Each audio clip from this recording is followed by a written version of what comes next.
Tu sais quoi, Mathieu? Si je dois entendre parler de tes états d'âme une fois de plus, je crois que je vais m'endormir debout. C'était ce moment précis.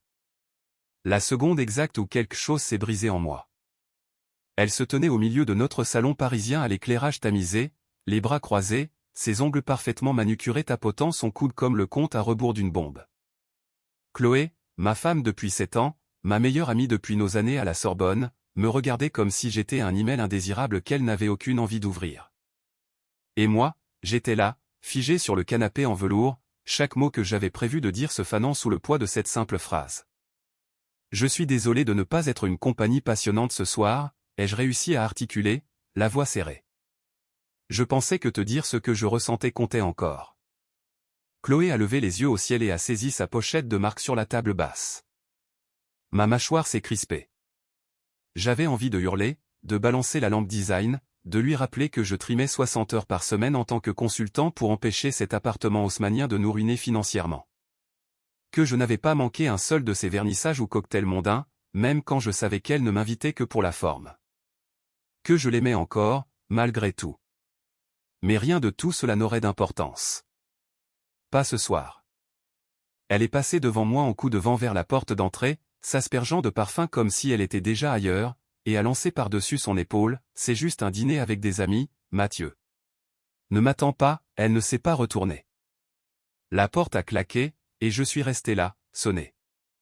Les ombres dans la pièce s'allongeaient avec la nuit tombante. Dehors, le vent d'automne grattait les branches des arbres contre la fenêtre avec un rythme agité. J'ai laissé le silence m'engloutir un moment, le laissant ronger la partie de moi qui s'accrochait encore à l'idée que nous traversions simplement une mauvaise passe. Mais soudain, mon téléphone a vibré. J'ai cligné des yeux devant l'écran. Numéro inconnu. Un seul message, elle te ment. Juste 3 mots, mais ils ont atterri comme un coup de poing dans les côtes. Mon souffle s'est coupé. Mes pouces ont hésité au-dessus de l'écran, ne sachant pas s'il fallait effacer ou appeler la police. Mais ça a vibré à nouveau, si tu veux la vérité, retrouve-moi demain, 9h. Café des Vosges. Ne lui dis rien.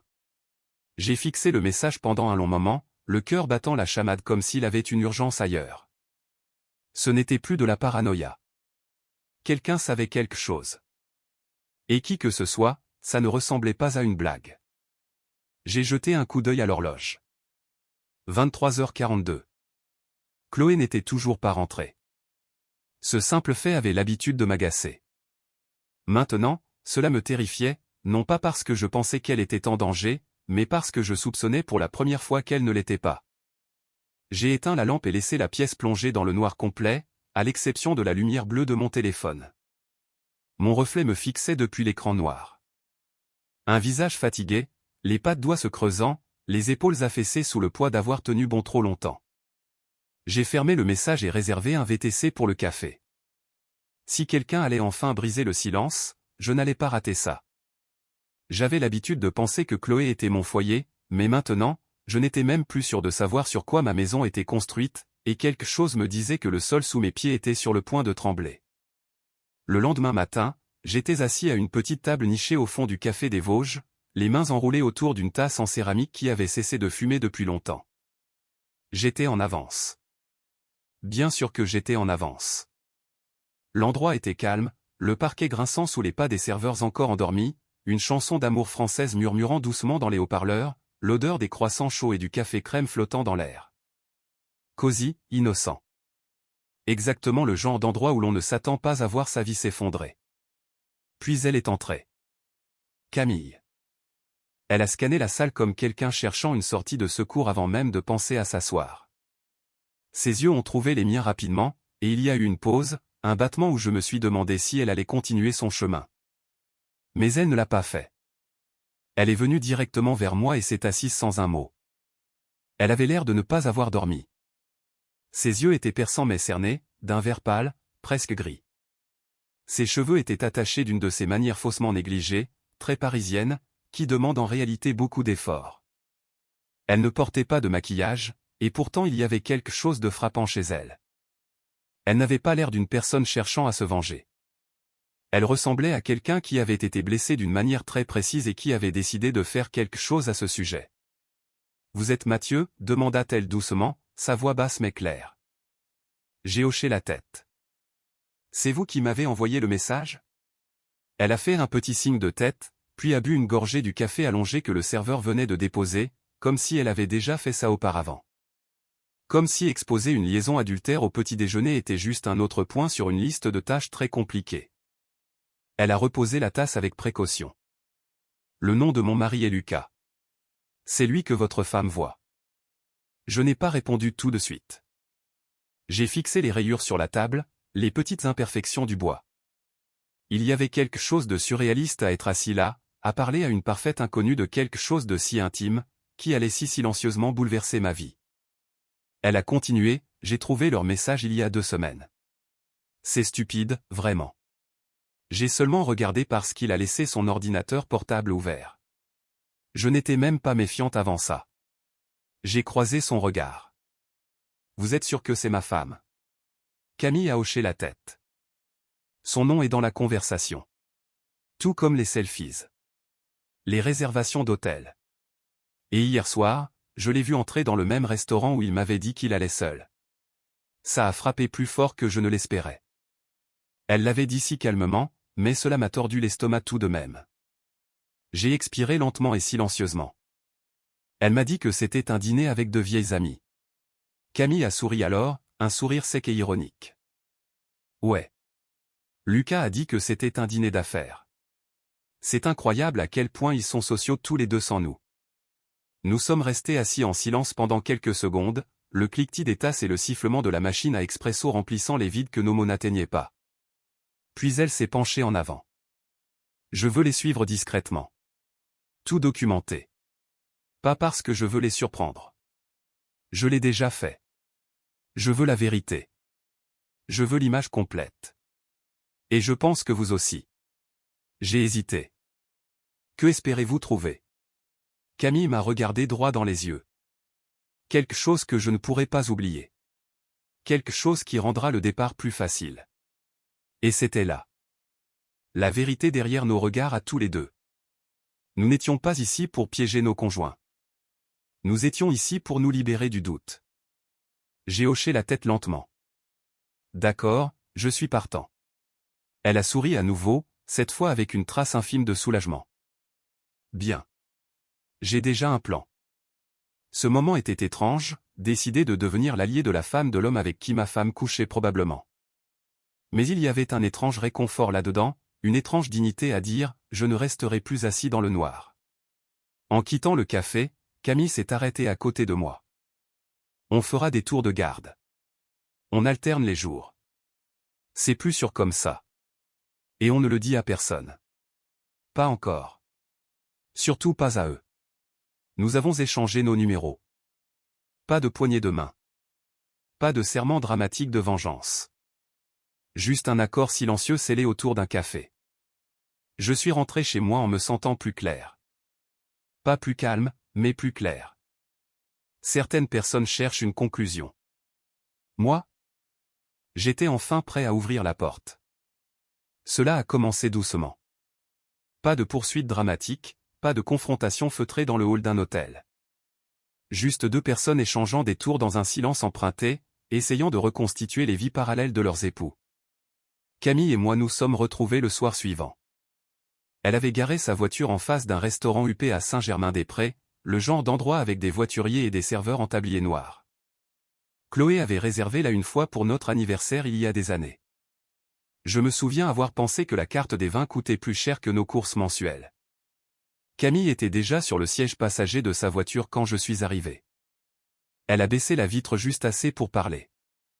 Ils sont à l'intérieur, dit-elle doucement. Table près de la fenêtre. Elle a ri quand il lui a touché la main. Cette simple phrase n'aurait pas dû me couper le souffle, mais elle l'a fait. J'ai jeté un coup d'œil de l'autre côté de la rue. Effectivement, ils étaient là. Chloé, ma Chloé, inclinant la tête, souriant comme je ne l'avais pas vu faire depuis des mois. Lucas parlait avec l'assurance décontractée d'un homme qui croyait que le monde lui devait la discrétion. J'ai pris des photos, a ajouté Camille en me tendant son téléphone. Elles étaient là, floues mais indéniables, sa main sur son genou sous la nappe, ses doigts traçant le bord de son verre de vin comme un geste répété tiré d'un film romantique. Je voulais croire qu'il y avait une autre explication, mais les images ne mentaient pas. Leur aisance, leur confort, leur timing, tout concordait trop parfaitement. Plus tard cette semaine-là, nous les avons suivis à nouveau. Voitures séparées, quartiers différents. Camille les a surpris partageant un taxi, assis près l'un de l'autre, tête penchée l'une vers l'autre en conversation. J'ai attendu à l'extérieur d'un grand hôtel près de l'Opéra pendant qu'elle prenait une photo d'eux entrant par l'entrée latérale, habillés de manière trop décontractée pour une quelconque fonction professionnelle. Personne n'a prononcé le mot liaison. Nous n'en avions pas besoin. Au lieu de cela, nous nous rencontrions dans des parkings sombres. Café bon marché à la main, comparant nos notes comme des détectives débutants trop fatigués pour l'incrédulité. Tu as déjà eu l'impression que c'est la vie de quelqu'un d'autre, ai-je demandé un soir, regardant notre souffle faire de la buée dans l'air froid. Nous avons commencé à remarquer des schémas. Les mêmes jours de la semaine, toujours un mardi soir et un jeudi midi, jamais consécutifs, comme si une alarme interne les avertissait de brouiller leur piste. Ils avaient des réservations de dîner correspondantes 2 fois, noms différents, même table, même heure. Camille les avait imprimées depuis l'email synchronisé de son mari. Nous gardions tout. Une archive grandissante d'infidélité, dates, heures, photos, journaux d'appel. J'ai construit un tableau Excel. Elle a mis un code couleur sur le calendrier. Ce qui m'a surpris n'était pas la trahison. C'était à quel point tout cela était devenu ordinaire. À quel point c'était routinier pour quelqu'un que vous aimez de disparaître derrière un faux sourire et une excuse polie. Nous n'avons jamais parlé de ce que nous ferions des preuves. Pas encore. Le but n'était pas la vengeance. Pas à ce stade. Le but était la clarté. Entre les planques, Camille et moi avons commencé à parler d'autre chose.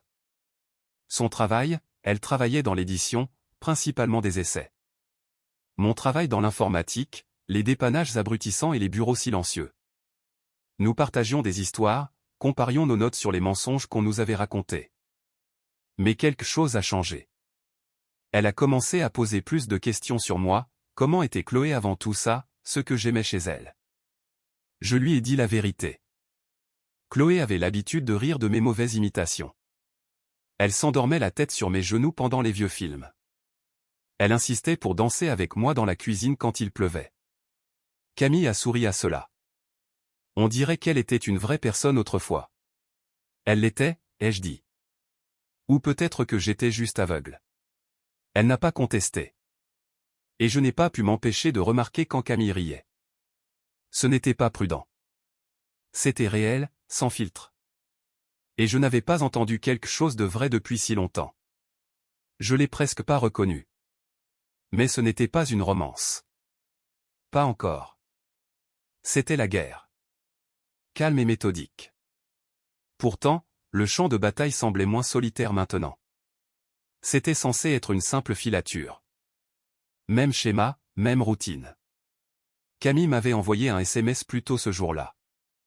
Court et simple. Elle lui a dit qu'elle travaillait tard encore. Tu veux voir ce que ça signifie vraiment? Alors, je l'ai retrouvée au centre-ville dans un parking à moitié plein en face de ce que je pensais être le lieu de travail de Chloé. Du moins, ce qu'elle prétendait être. Chloé avait toujours dit qu'elle travaillait au développement pour une association artistique à but non lucratif, un emploi vers lequel elle avait transité il y a 6 mois après avoir quitté son rôle en entreprise à la Défense. Je n'ai jamais remis ça en question.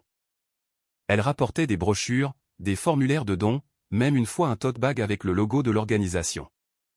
La baisse de salaire avait été notable, mais elle disait que le travail était plus épanouissant. Je la croyais, ou peut-être que je le voulais simplement. Nous avons regardé de l'autre côté de la rue alors que l'horloge tournait vers 18 heures. Les gens ont commencé à sortir des portes vitrées. Des hommes en veste de costume, des femmes avec des badges, discutant par paire ou vérifiant leur téléphone. Camille s'est penchée en avant sur son siège. C'est lui, a-t-elle chuchoté. Lucas. Effectivement, il était là, manteau camel, sourire décontracté, discutant avec une brune sur le trottoir. Chloé n'était pas avec lui. Mais ensuite, Camille s'est rassise, fronçant les sourcils. C'est bizarre. Quoi? Elle a dit qu'elle restait tard pour l'aider à préparer un événement pour les donateurs. Si elle est à l'intérieur, pourquoi part-il déjà? Je n'avais pas de réponse. Les minutes passaient. D'autres employés partaient. Les lumières du hall s'atténuaient et pourtant aucun signe de Chloé. Camille a fouillé dans son sac et a sorti quelque chose d'inattendu. Un annuaire d'entreprise imprimé. J'ai appelé hier, a-t-elle dit presque en s'excusant. J'ai dit que je cherchais des opportunités de stage. J'ai demandé un organigramme. Je l'ai fixé, à la fois impressionné et légèrement alarmé. Elle a tourné les pages, pointé une liste. Voilà tout le monde au développement. Pas de Chloé. Aucune variation de son nom non plus. Tu es sûr? J'ai vérifié 2 fois, 3 fois, j'ai même recoupé avec leur LinkedIn. Elle n'est pas sur la liste de paix. J'ai cligné des yeux lentement. Mes doigts sont devenus froids contre le volant. Alors, où diable est-elle allée tous les jours? Camille a secoué la tête. Je pense que nous avons tous les deux regardé par la mauvaise fenêtre. Le silence entre nous était plus lourd que d'habitude. Elle a mis en scène un travail, ai-je murmuré. Depuis 6 mois. Nous étions assis là, essayant de reconstituer le tout. Que fallait-il pour créer toute une fausse vie professionnelle? Des alibis quotidiens, des trajets, des appels professionnels sur haut-parleurs que j'avais entendus depuis la cuisine, des réunions, des dîners clients, tout ça. De la fiction. Camille s'est adossée à son siège. Je parie qu'elle retrouve Lucas pendant la journée. Elle utilise le travail comme couverture. Pour que ça ait l'air professionnel. La théorie avait du sens. Trop de sens. Soudain, l'ampleur de son mensonge s'est élargie. Ce n'était pas seulement des nuits volées dans des chambres d'hôtel. C'était une performance à temps plein. Une identité entièrement fausse jouée en temps réel. Je me sentais nauséeux. Ça va, ah? Demandait Camille doucement. J'ai hoché la tête, mais ça n'allait pas. Parce qu'il y a un genre unique de douleur qui frappe quand vous réalisez que votre épouse ne vous trompe pas seulement. Elle a façonné une version d'elle-même qui ne vous inclut même pas. Camille a tendu la main, sa main effleurant la mienne pour la première fois. Pas romantique, pas audacieux, juste un contact humain. Je sais que c'est beaucoup. Ça change tout. Non, a-t-elle dit doucement. Ça confirme tout. Nous n'avons suivi personne d'autre ce soir-là. Nous n'en avions pas besoin. Au lieu de cela, nous avons conduit en silence pendant un moment, puis nous nous sommes garés devant une brasserie calme et avons commandé des frites que nous n'avons pas touchées. Je fixais la salière, l'esprit tourbillonnant. Elle a menti sur qui elle est. Camille a hoché la tête. Lui aussi. Il a dit qu'il était dans la vente de logiciels. Il s'avère qu'il a démissionné l'année dernière. Il fait de la crypto maintenant depuis la maison. Une autre fausse vie. Un autre miroir brisé. Je l'ai finalement regardé. Alors quoi maintenant? Camille a expiré lentement. Maintenant, on planifie. C'était la première fois que j'entendais de l'acier dans sa voix et j'ai réalisé alors que nous ne faisions plus seulement que collecter des preuves. Nous nous préparions à quelque chose. Pas la vengeance, pas encore, mais quelque chose de proche. La semaine suivante, l'ambiance à l'intérieur de notre appartement avait changé. Chloé, malgré tous ses efforts pour cacher la vérité, avait commencé à agir plus tendrement. Elle a préparé le dîner un mardi sans qu'on le lui demande. Du poulet au vin jaune, comme pour notre 3e anniversaire. Bougie, jazz doux jouant sur son téléphone. Elle portait même le chemisier bleu marine dont j'avais dit un jour qu'il lui donnait l'air de sortir d'un magazine de mode. Je pensais qu'on pourrait manger ensemble pour une fois, a-t-elle dit en souriant trop vite. Comme avant. Je me suis assis en face d'elle, j'ai hoché la tête poliment, et j'ai pris une bouchée que je n'ai pas goûtée. Le vin qu'elle a versé remplissait les 2 verres à ras-bord. Elle a levé le sien avec cette vieille lueur dans les yeux. À nous. Un nouveau départ, a-t-elle dit doucement. J'ai trinqué avec elle et souri faiblement. À l'intérieur, j'étais complètement ailleurs. Camille et moi nous étions rencontrés à l'arrière du parking d'une librairie la veille au soir, échangeant plus de preuves comme des contrebandiers avec un but commun. Elle avait trouvé une 2e adresse email liée au nom de Lucas, un compte utilisé presque exclusivement pour envoyer des billets et des confirmations d'hôtel. L'un d'eux ressortait, une réservation de chalet en Normandie il y a 2 mois pour 4 nuits, 2 invités. Sous l'invité 2 se trouvait le nom de ma femme. Mais ici, Chloé me demandait si je me souvenais du voyage à la plage que nous avions fait à Deauville il y a des années. Elle a sorti un vieil album. De vraies photos, des pages glacées. Elle a même pointé une photo où j'étais à moitié endormi dans un hamac, elle allongée sur moi comme une couverture. Tu ronflais encore, a-t-elle dit en me donnant un coup de coude, riant. Je pensais que tu allais t'envoler. Je lui ai donné un petit rire. Le genre qu'on donne à un inconnu qui complimente vos chaussures. Et j'ai demandé, devrions-nous réessayer la thérapie de couple? Son expression a changé brièvement, à peine, comme si elle ne s'attendait pas à ce que je morde à l'hameçon. Tu serais ouvert à ça, a-t-elle demandé en penchant la tête. Bien sûr, ai-je dit calmement, si ça peut t'aider. Elle a touché ma main à travers la table. Alors, nous avons pris rendez-vous. Et la pièce de théâtre a commencé. Dans la salle d'attente, elle s'est appuyée contre moi, la tête sur mon épaule comme au bon vieux temps, mais son poids semblait différent maintenant, plus lourd, comme un déguisement pressant contre ma peau. La thérapeute, une femme nommée docteur Valérie, nous a accueillis avec ce ton apaisant entraîné pour démêler les désordres des autres. Elle a posé des questions ouvertes. Chloé a répondu avec des mots à la mode. Je me suis juste senti submergé dernièrement, a-t-elle dit doucement. Le travail a été intense. Je l'ai fixée, me demandant à quel bureau imaginaire elle pensait. Valérie s'est tournée vers moi. Et vous, Mathieu? Comment vous sentez-vous? J'ai jeté un coup d'œil à ma femme, cette version polie et aux yeux brillants d'elle-même, et j'ai dit la seule chose qui semblait vraie. Détaché. Chloé a de nouveau cherché ma main, l'a serrée un peu trop fort. On va s'en sortir. On s'en sort toujours. J'ai hoché la tête. Mais nous n'allions pas le faire. Parce que j'avais un plan. Parce que Camille avait imprimé un mois de reçu d'hôtel. Parce que pendant que Chloé versait du vin rouge et évoquait des photos de plage, je gardais mon téléphone chargé, attendant notre prochaine planque. À la maison, notre salon était devenu un théâtre. Nous sourions à travers nos répliques, respections nos marques et livrions des performances dignes d'applaudissements. Mais le scénario m'appartenait désormais. La thérapie est devenue une routine. Les mercredis soirs à 17h30. Même salle d'attente, même sourire forcé, mêmes excuses déguisées en introspection. Valérie, toujours patiente, essayait de peler les couches. Concentrons-nous sur l'honnêteté cette semaine, a-t-elle dit lors de notre 3e séance. Une vraie honnêteté, pas de rôle, pas de performance. J'ai presque ri. Chloé a croisé les jambes et plié ses mains sagement sur ses genoux. Honnêtement, je pense que j'ai juste été sous pression. Avec le travail, la famille et tout, c'était beaucoup. Je ne suis pas sûr d'avoir eu l'espace pour digérer les choses. Je l'ai fixée. Elle n'a pas bronché. Tu n'as pas eu d'espace, ai-je dit doucement. Chloé a cligné des yeux. Je ne voulais pas dire que tu n'as pas essayé. C'est juste que. Parfois j'ai besoin de comprendre les choses dans ma propre tête. Valérie a hoché la tête, l'encourageant. C'est légitime.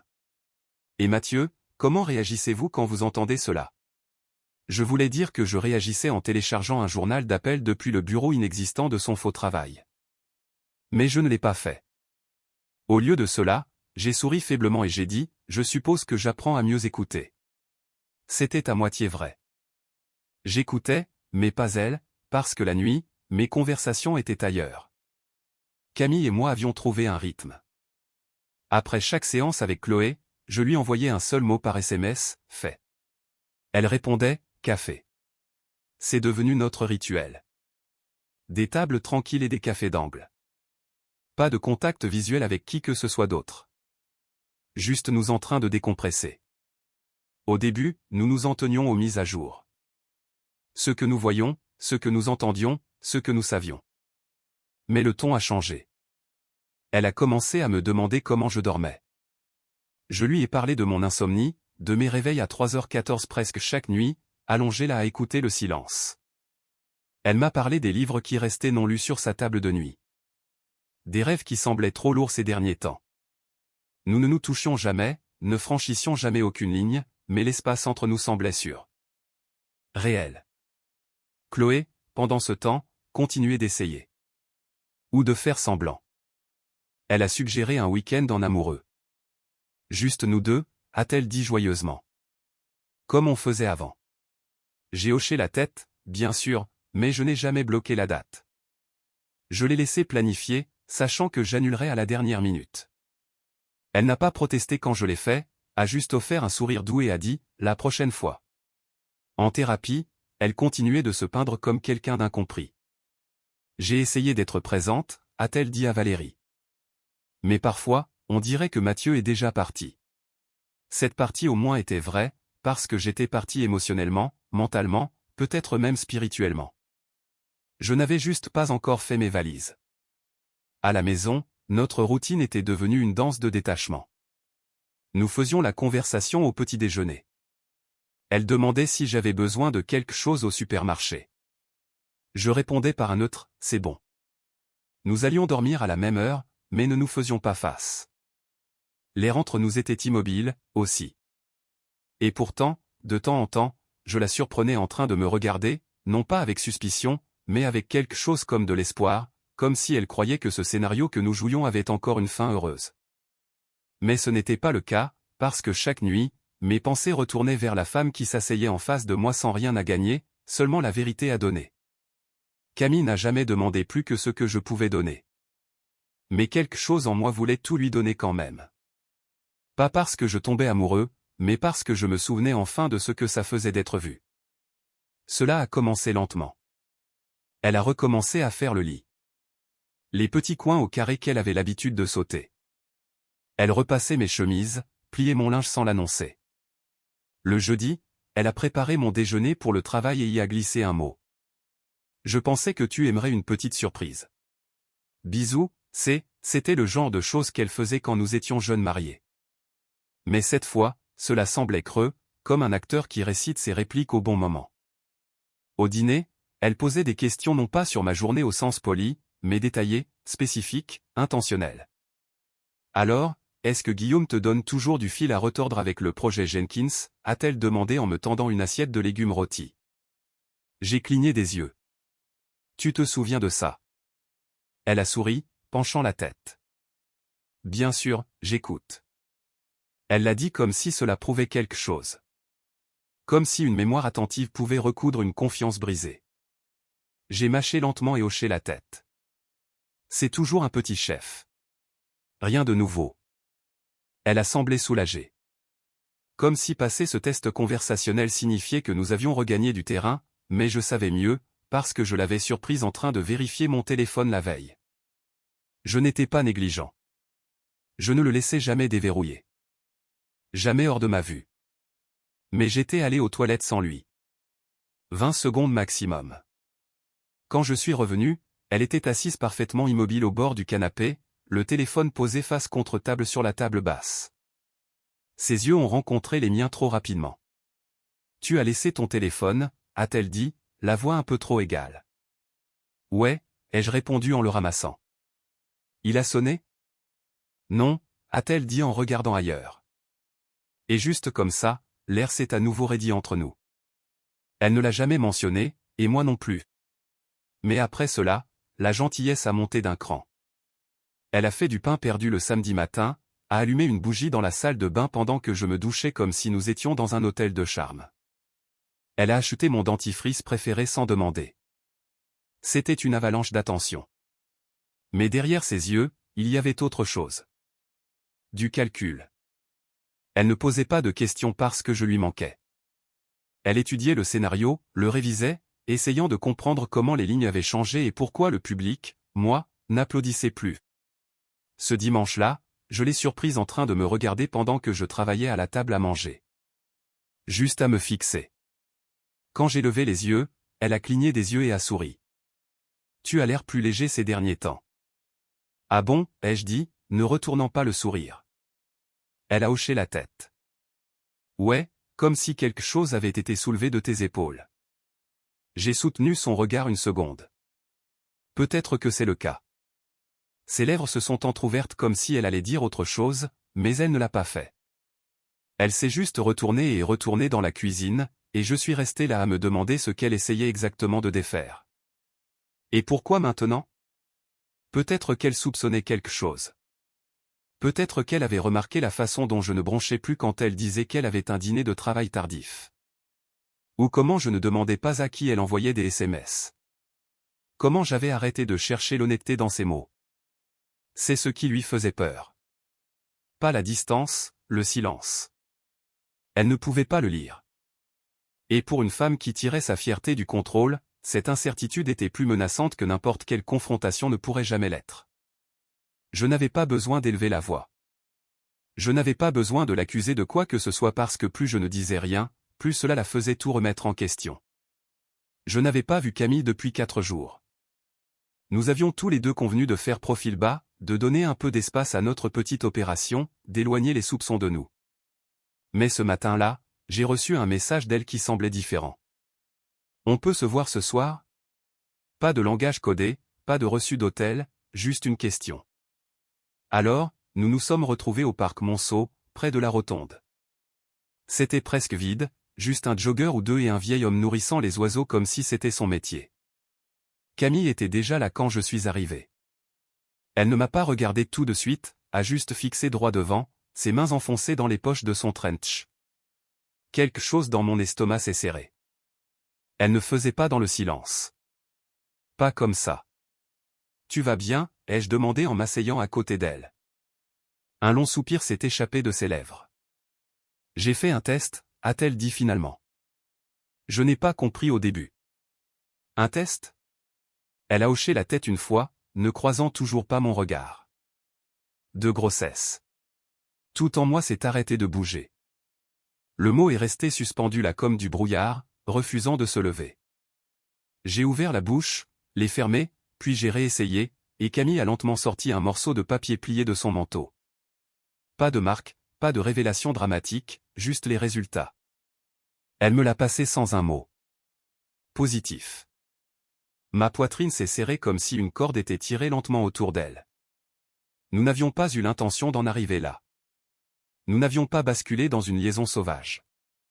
C'était arrivé une nuit, un moment de vulnérabilité après une longue semaine, garé dans ma voiture sous un ciel barbouillé par les lumières de la ville. Ce n'était pas passionné ou imprudent. C'était calme, presque révérencieux. Une soupape de sécurité que nous n'avions pas prévu d'ouvrir. Et maintenant? J'ai rendu le papier. Tu es sûr que c'est le mien, ai-je demandé doucement, regrettant instantanément la sonorité de la question. Camille m'a regardé alors, pas blessée, juste fatiguée. Je n'ai pas été avec Lucas depuis des semaines, a-t-elle dit doucement. Je dors chez ma sœur la moitié du temps. Il ne le remarque même pas, j'ai hoché la tête, ravalant la panique qui montait dans ma gorge. Je ne suis pas venu pour te jeter ça dessus, a-t-elle ajouté. Je n'ai pas décidé ce que je fais. Je pensais juste que tu méritais de savoir. J'ai fixé le parc. Je ne sais pas quoi dire, ai-je admis.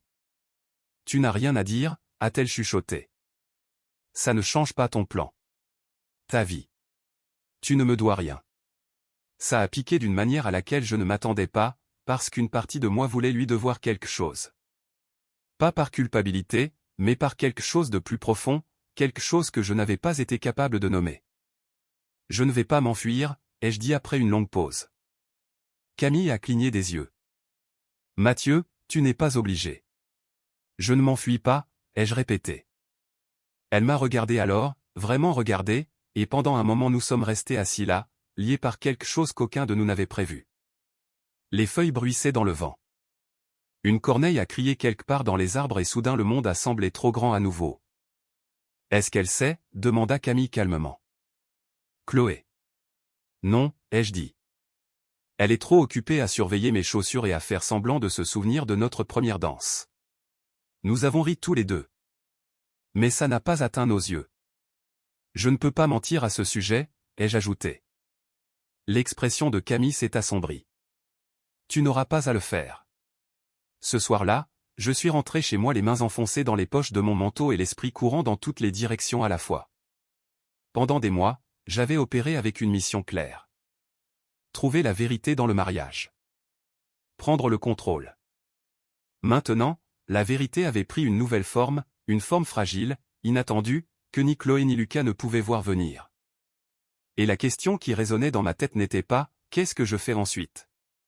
C'était « Qui est-ce que je deviens maintenant ?» Parce qu'une fois que vous franchissez une ligne comme celle-ci, il n'y a pas de retour en arrière.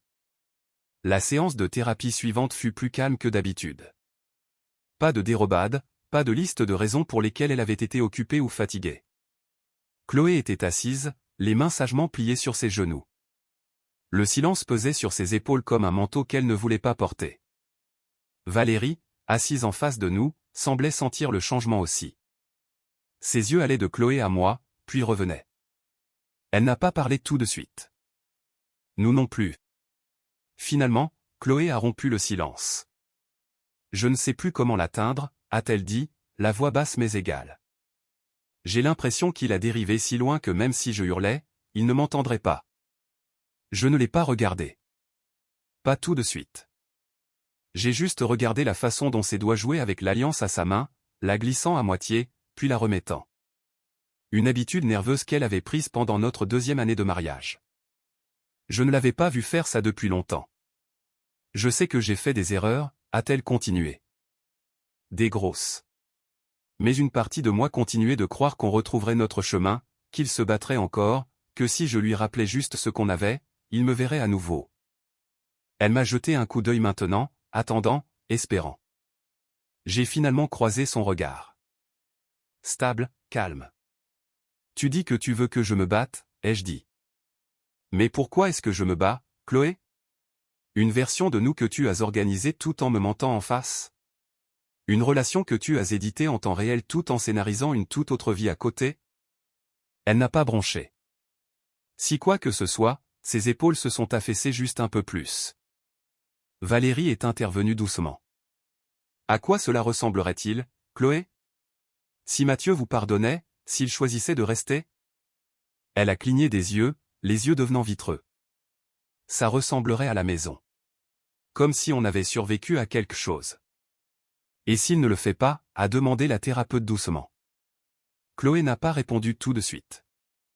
Puis doucement, alors je saurais que j'ai attendu trop longtemps. Le silence a enflé dans la pièce à nouveau. Elle avait l'air fragile à ce moment-là. Pas parce qu'elle pleurait, elle ne pleurait pas, mais parce que ses défenses habituelles étaient parties. Les sourires parfaitement chronométrés, les rationalisations plaisantes, le regret de surface, tout remplacé par quelque chose de brut, quelque chose de plus proche du réel. Mais c'était trop tard. Parce que j'avais vu les reçus. Parce que je connaissais les dates du chalet. Parce que j'avais vu ses mains sur le torse de quelqu'un d'autre sur une photo granuleuse prise derrière un buisson de parking. Parce que j'avais entendu le souffle de Camille se couper quand elle m'avait montré le test. Je regardais Chloé maintenant et je me demandais combien de versions d'elle-même elle avait créées pour d'autres personnes. La femme sur cette photo était-elle la vraie? Ou était-ce celle assise à côté de moi, les yeux humides mais pas brisés? Je t'aime toujours, a-t-elle chuchoté. Cela ne m'a pas ému parce que l'amour, le vrai amour, ne ment pas pendant 6 mois et ne prétend pas que la seule victime était le temps. Valérie m'a lancé un regard. Doux, illisible, le genre que les thérapeutes réservent aux hommes assis au bord d'une décision. Voulez-vous répondre, a-t-elle demandé. J'ai pris une longue inspiration. Pas maintenant. Chloé a baissé les yeux sur ses genoux. Ses épaules ne se sont pas relevées cette fois. Pas de tension, juste du calme. En sortant, elle n'a pas cherché ma main comme elle le faisait habituellement. Nous sommes rentrés en silence. Pas un silence de colère. Pas un silence gêné. Un silence final. Le genre qui vient seulement quand une personne sait qu'elle est déjà partie et que l'autre vient juste de le réaliser aussi. Je suis arrivé 20 minutes en retard. Pas élégamment en retard. Délibérément en retard. La voix de Chloé flottait déjà à travers les fenêtres ouvertes de la maison de sa collègue, chantante et rodée comme elle l'était toujours quand elle savait que les gens regardaient. C'était le genre de rire qui disait « Je vais parfaitement bien ». Un ton poli par des années à recevoir et à faire semblant. L'allée était pleine. L'air était tiède avec des odeurs de début de printemps, de brochettes grillées et de parfums coûteux se mélangeant au bourdonnement bas de la conversation. Le genre de soirée construite pour être postée sur Instagram. Des guirlandes lumineuses au-dessus des têtes, des serviettes de cocktail avec des jeux de mots imprimés, des rires s'élevant à intervalles sûrs. Et puis nous sommes entrés, Camille à mes côtés. Elle portait une robe verte douce. Rien de bruyant, rien qui cherchait l'attention, mais ça lui allait. Calme, entière, posée comme si elle avait sa place ici, même si ce n'était pas le cas. Les têtes se sont tournées immédiatement. J'ai scanné la pièce et je l'ai trouvée. Chloé, figée au milieu d'un rire, assise à côté de Lucas. Pendant un moment, personne n'a parlé. Juste des vers s'entrechoquant dans des mains confuses. Quelques murmures polis mourant à mi-chemin des gorges. L'air dans la pièce a changé, lourd du poids de quelque chose se passe. Chloé s'est levée lentement, ses yeux se bloquant sur Camille, puis sur moi. Mathieu, a-t-elle dit, la voix craquant légèrement. Je lui ai donné le genre de sourire que je pourrais offrir à un inconnu qui viendrait de me bousculer dans la rue. Désolé pour le retard, ai-je dit facilement. Les embouteillages. Camille se tenait droite à côté de moi. Pas suffisante, juste stable. Je me suis avancé, j'ai fouillé dans la poche intérieure de ma veste, et j'ai sorti une enveloppe Kraft, je l'ai posée sur la table centrale. Je pensais que ce soir était parfait pour les présentations, ai-je dit. Il y a eu beaucoup de fils croisés ces derniers temps, de secrets, de fausses pistes, mais rien ne purifie l'air comme l'honnêteté. Lucas avait considérablement pâli. Quelqu'un au fond a effectivement murmuré, « Oh mon Dieu !»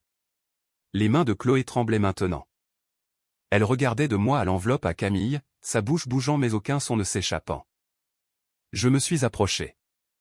Ce sont les papiers du divorce, ai-je dit calmement. Ils sont signés. Il ne manque que les tiens. Elle a enfin retrouvé sa voix. Tu n'es pas obligé de faire ça. Pas ici. C'est là que tu te trompes, ai-je dit plus fort maintenant. Ici est exactement l'endroit où je dois le faire. La pièce était devenue silencieuse, un vide de bruit et de mouvement. Les gens fixaient par-dessus les bords de leur verre de vin, incertains s'ils étaient témoins d'un drame ou de l'histoire. Et puis, comme si le destin ne pouvait pas résister, Lucas a tendu la main vers son bras, un instinct inconscient. C'est là que Chloé a craqué. Ne me touche pas, a-t-elle sifflé, s'arrachant à lui. Et juste comme ça, la performance s'est fissurée grand ouvert. Leur silence d'amant est devenu une dispute. Pas forte, mais tranchante. Des années de tromperie condensées en chuchotements barbelés et gestes colériques. Quelqu'un a essayé d'en rire, mais même le gloussement est mort avant de toucher l'air. Je me suis tourné pour partir. Camille a suivi. Derrière nous, la voix de Chloé s'est élevée une dernière fois, paniquée, désespérée. Est-ce que quelque chose de tout ça était vrai? Je ne me suis pas retourné. Je n'en avais pas besoin. Au lieu de cela, je me suis arrêté à la porte, j'ai regardé en arrière juste une fois, et j'ai dit, je suppose que ça dépend à quelle version de toi tu poses la question. Et puis nous sommes sortis dans la nuit fraîche. Les étoiles au-dessus s'en fichaient, mais moi si, parce que pour la première fois depuis des mois, la vérité m'appartenait. 3 mois plus tard, le monde avait arrêté de tourner si vite. Le ciel dehors était pâle et clément le jour où j'ai rendu visite à Camille à l'hôpital.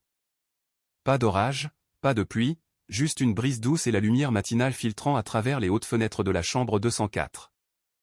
Elle était assise dans son lit, ses cheveux noirs tirés en arrière de manière désordonnée, un nouveau-né endormi blotti contre sa poitrine dans un lange de tissu bleu pâle. Quand elle m'a vu, ses yeux se sont illuminés, non pas de surprise, mais de quelque chose de plus doux. Reconnaissance, appartenance. Je suis entré lentement, presque prudent de ne pas briser la paix dans la pièce. Tout semblait sacré à ce moment-là, comme une page qui avait enfin été tournée, et l'histoire en dessous avait été réécrite avec une écriture plus petite, plus simple. Il est parfait, ai-je dit, la voix basse. Camille a souri, ses doigts caressant doucement la tête du bébé. Il ne sait même pas combien de drames ont précédé son arrivée. Peut-être que c'est une bonne chose, ai-je murmuré. Elle a hoché la tête. Nous n'avons pas dit grand-chose après cela. Pas besoin. L'air entre nous était calme d'une manière dont je n'avais pas su que j'avais envie. Il n'y avait pas de question sur ce que nous étions ou où cela allait. Juste 2 personnes qui avaient traversé le même feu et en étaient ressorties avec leurs mains non brûlées, mais ouvertes. Je l'ai tenu un moment. Ses yeux papillonnaient sous des paupières fines comme du papier, ses lèvres se pinçant en de minuscules formes sans rêve. Il ne pleurait pas. Il existait juste, calme et chaud et réel. Plus tard, alors que je me levais pour partir, Camille a dit, « Tu es le bienvenu pour passer quand tu veux. » Je l'ai regardé et pour la première fois, j'ai vu quelqu'un que je n'avais pas besoin de décoder. Pas de mensonge, pas de masque, juste Camille. Je viendrai, ai-je dit. Ce soir-là, de retour dans mon appartement, un espace plus petit maintenant, un que j'avais loué de l'autre côté de la ville, je me suis versé un verre d'eau et je me suis tenu près de la fenêtre, regardant les lumières de Paris clignoter et s'éparpiller. Mon téléphone a vibré, un message. Chloé. Est-ce que c'était réel? Pas de salutation, pas de supplication, juste ces 5 mots. J'ai fixé l'écran, le pouce hésitant au-dessus.